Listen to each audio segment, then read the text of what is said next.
A very good morning to one and all. How are you, student?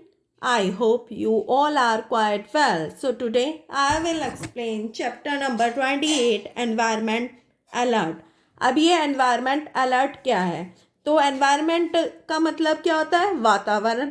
और वातावरण में जो कुछ भी घटनाएं होंगी उसके लिए कुछ अलर्ट्स जारी होते हैं, तो उसे हम कहते हैं एनवायरमेंट अलर्ट। जैसे कहने का मतलब है कि मौसम विभाग एक अलर्ट जारी करता है कि इस टाइम में ज़्यादा बारिश होगी, ठीक है। ऐसे ही कुछ एनवायरमेंटलिस्ट अलर्ट जारी करते हैं कि प्रदूषण की समस्या ज़्यादा बढ़ गई है, टाइगर विलुप्त होने की कगार पे है, like this. Okay, so come on, choose the correct option. First one is the safe level of noise intensity to human is up to 80 decibel. Safe level जो नॉइस इंटेंसिटी का है, मतलब ह्यूमन 80 डेसिबल तक की ध्वनि easily सुन सकता है, ये उसके लिए सेफ लेवल है। अगर 80 डेसिबल से ज़्यादा ध्वनि सुनता है तो क्या हो सकता है? बहरेपन की समस्या आ सकती है। तो 80 डीबी का मतलब है यहाँ पे डेसिबल, क्योंकि हम ध्वनि को किस में नापते हैं? डेसिबल में नापते हैं। 80 decibel. Second one is the black bug run very fast and can be mainly found in part of Rajasthan. Black bug जो है वो बहुत तेज़ी से दौड़ता है और राजस्थान में पाया जाता है। You can see the picture of black buck hair.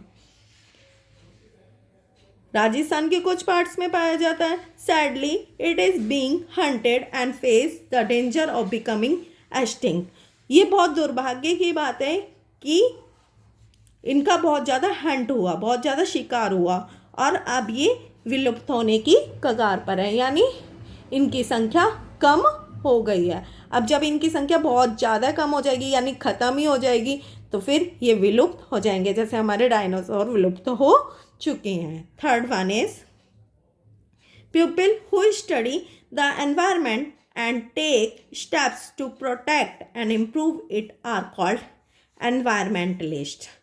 People जो एनवायरमेंट की स्टडी करते हैं, एनवायरमेंट को बचाने का काम करते हैं और उसमें सुधार का काम करते हैं, उन्हें क्या कहते हैं? एनवायरमेंटलिस्ट कहते हैं। क्या कहते हैं? एनवायरमेंटलिस्ट कहते हैं। So come on fourth one, air pollution causes illness such as asthma which makes breathing difficult. Air pollution के कारण क्या होता है? इलनेस की बीमारी आती है। इलनेस कौन सी हो सकती है? वो अस्थमा, ठीक है। अब अस्थमा में क्या होता है? हमें ब्रीथिंग डिफिकल्टी आती है, वो किसके कारण आती है? एयर पोल्यूशन के कारण आती है। Understand student? So now come on fifth one, broken glass can not be recycled. Broken glass को रिसाइकल नहीं किया जा सकता। जैसे हम बहुत सारी चीज़ों को रिसाइकल करके यूज़ में ले आते हैं, जैसे प्लास्टिक को यूज़ में ले आते हैं और क्या बोलते हैं, पेपर को यूज़ में ला सकते हैं, लेकिन जो टूटा हुआ ग्लास होता है, टूटा हुआ ग्लास मतलब टूटे हुए कांच को हम रिसाइकल नहीं कर सकते हैं। Understand student? Now come on six one, wind turbine is a type of green energy. Wind turbine क्या है? ग्रीन एनर्जी का एक टाइप है। अब इसे ग्रीन एनर्जी क्यों कहा गया है?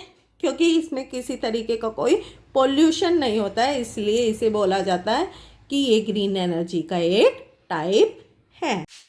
Now come on seventh one. A few years ago, we got the sad news that there was not a single tiger left in the Sariska Wildlife Sanctuary.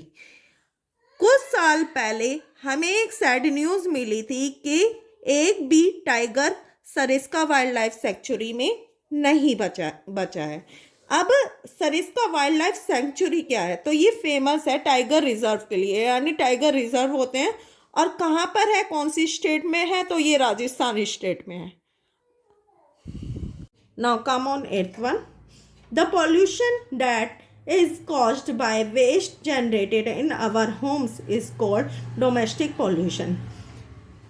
एक पॉल्यूशन होता है जिसका कारण क्या होता है? हमारे घरों का वेस्ट होता है, घरों से निकलने वाला वेस्ट होता है, उस पॉल्यूशन को क्या बोलेंगे? डोमेस्टिक पॉल्यूशन बोलेंगे। यानी घर में जो भी कूड़ा कचरा इकट्ठा होता है और उसे हम क्या करते हैं? बाहर फेंकते हैं, तो उससे कौन सा पॉल्यूशन होगा? डोमेस्टिक पॉल्यूशन होगा। अब डोमेस्टिक पॉल्यूशन कैसे होगा कि बेटा जितना भी कूड़ा कचरा है, जितना भी चीज़ें हैं, वो क्या करेंगे? हम बाहर फेंकेंगे। और बाहर फेंकने के बाद जितना भी कूड़े कचरे के कारण पॉल्यूशन होगा वो क्या होगा? एयर पॉल्यूशन भी हो सकता है, ठीक है, आपका वाटर पॉल्यूशन भी हो सकता है, सॉइल पॉल्यूशन भी हो सकता है। किसके कारण होगा? डोमेस्टिक कचरे के कारण, इसलिए उसे बोला गया है domestic pollution. Now come on ninth one.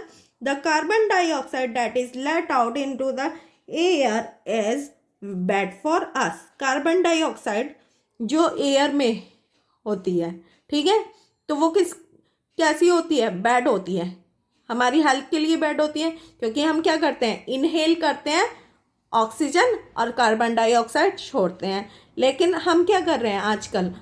बहुत ज़्यादा व्हीकल का यूज़ कर रहे हैं, ठीक है, फैक्ट्रीज से धुआं निकल रहा है। व्हीकल का यूज़ करने से क्या हो रहा है? कार्बन डाइऑक्साइड और डिफरेंट टाइप ऑफ गैसेस वातावरण में मिल जाती है, जिससे कार्बन डाइऑक्साइड की क्या हो जाती है? अधिकता हो जाती है, ठीक है।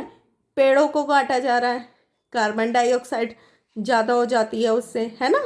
अब पेड़ कटेंगे, ऑक्सीजन की कमी हो जाएगी, कार्बन डाइऑक्साइड ज़्यादा हो जाएगी, है ना। और कार्बन डाइऑक्साइड हमारी हेल्थ के लिए कैसी है?